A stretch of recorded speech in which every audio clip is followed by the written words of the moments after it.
YouTube, it's me, it's the man who likes to RANT, dropping a fresh VID for you today. And today, I want to talk about the problems I have with the most recent Money in the Bank pay-per-view. Now, to be fair, most of these problems actually have to deal with the internet wrestling community's reaction to some of the results in these matches on this pay-per-view. The one problem I have that is my own is the result of the Fatal 4-Way Tag Team match. Now look, I've kind of gone back and forth on the New Day because they are entertaining, though they annoy me as hell, so I'm not exactly happy to see them still with the tag team titles, and they'll probably hold it long enough to break that record that Michael Cole has been talking about endlessly every time they're on WWE programming. That's fine, I guess.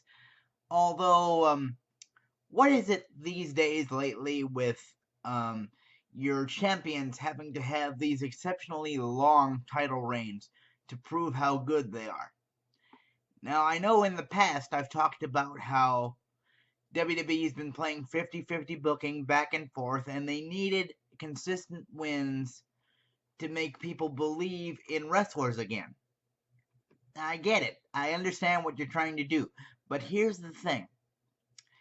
Yes, I understand that these guys are your champions, so they should be difficult to beat. I don't have a problem with 6 to 8 month title runs where they seem untouchable. I don't.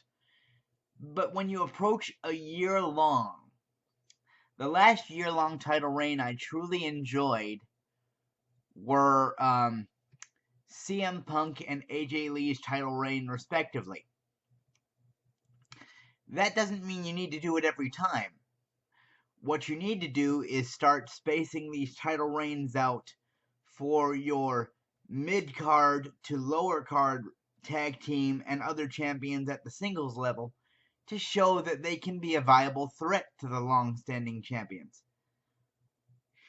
Consistency in wins is a good thing for any division.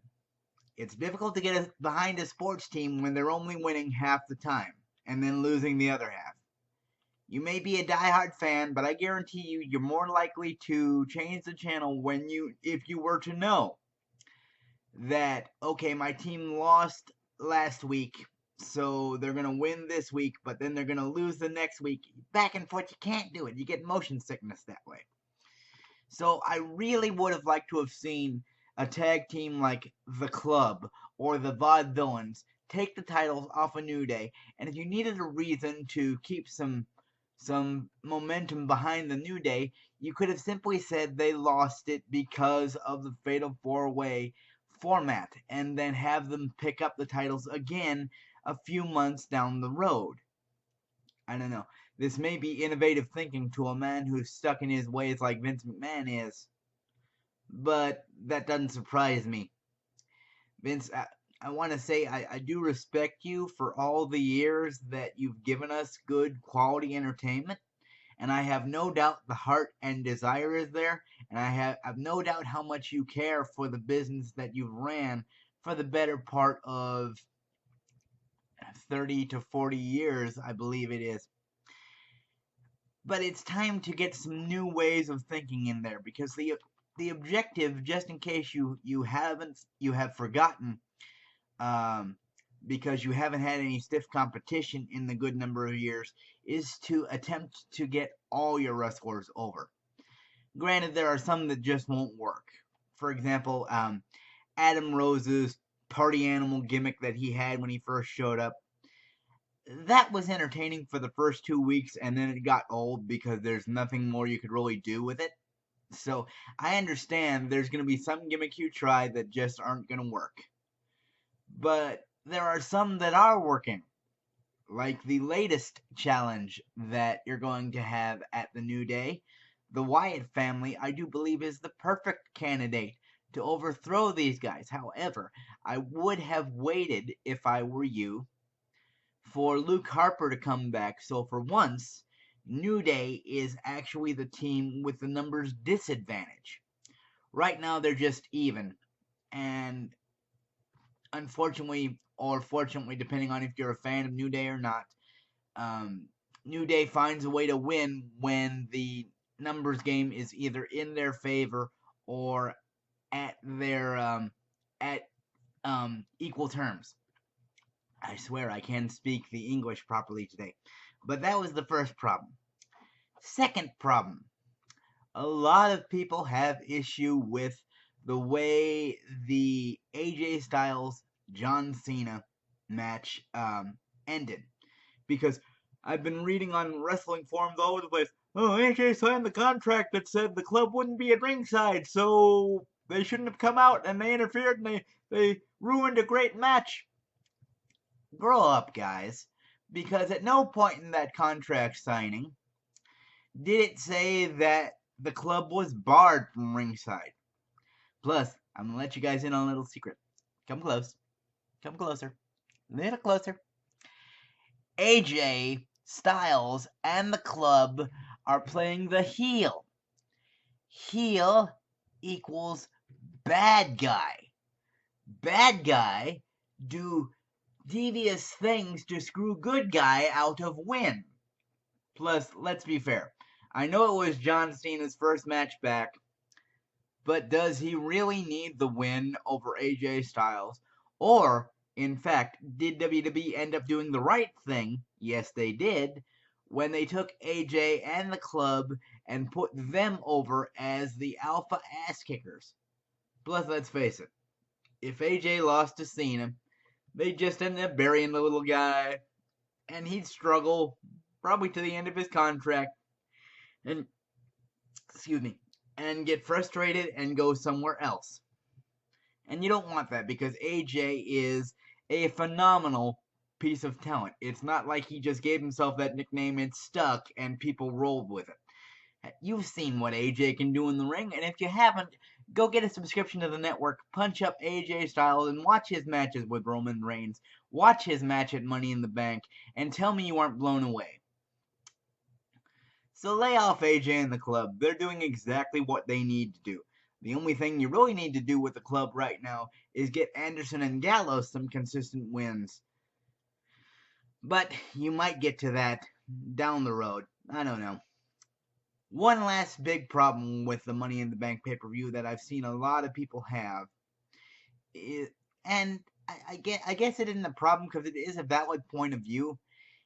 Even though Roman would end up losing the title because of his wellness policy violation, which all you Roman haters out there, you're all set to throw another fuel on the fire.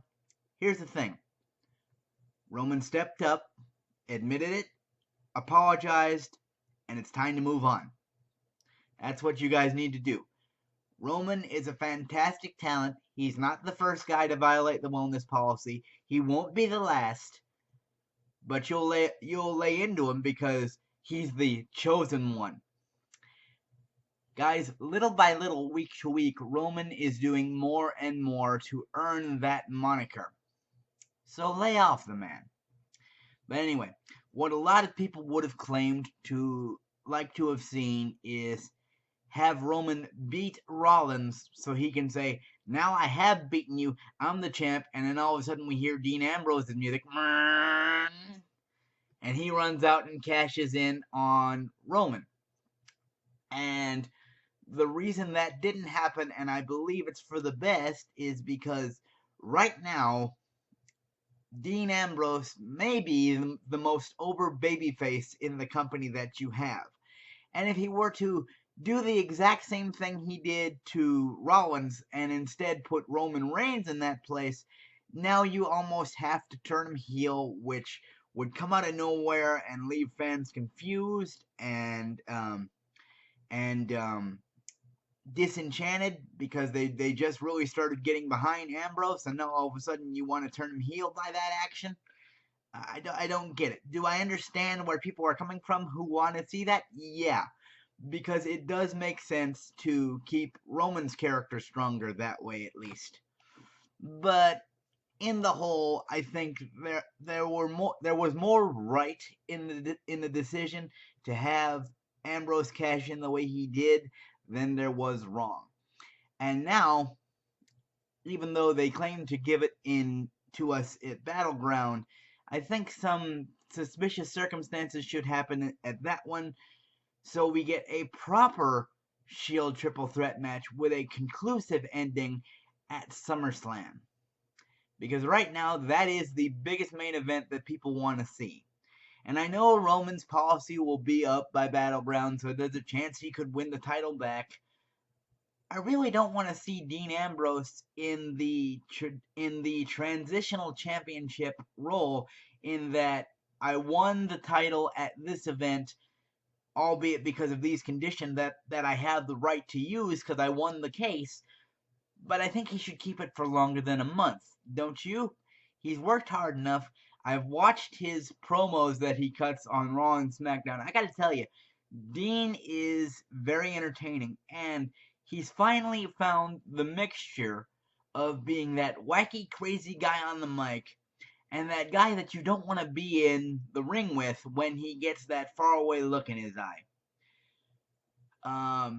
On the whole, I really think Money in the Bank was a solid show.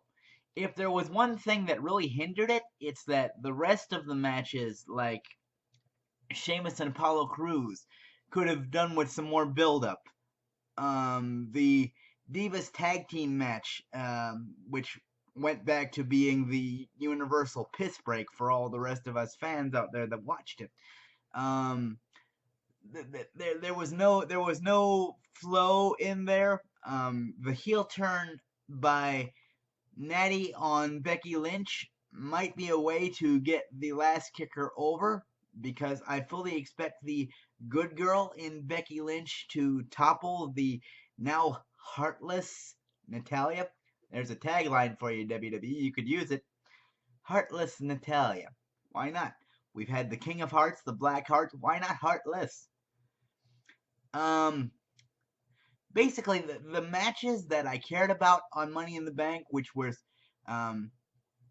AJ and Cena and Money in the Bank and the world title match, those were all good. Perfectly fine. Wouldn't have changed a thing. 10 out of 10. But the rest of the filler felt like it was there just because they needed to fill a time slot. And I know WWE is much more capable of producing quality storylines with all the wrestlers on the spot. I want to see them do that. So what was your memories of Money in the Bank? Post down in the comments below. If you liked this video, click that little thumbs up button. It really helps my channel get noticed. If you don't want to miss a video, click that subscribe button and you'll never miss one connected with the Wrestling Ranter. Ranter off the soapbox. I'll catch you guys later. Bye-bye.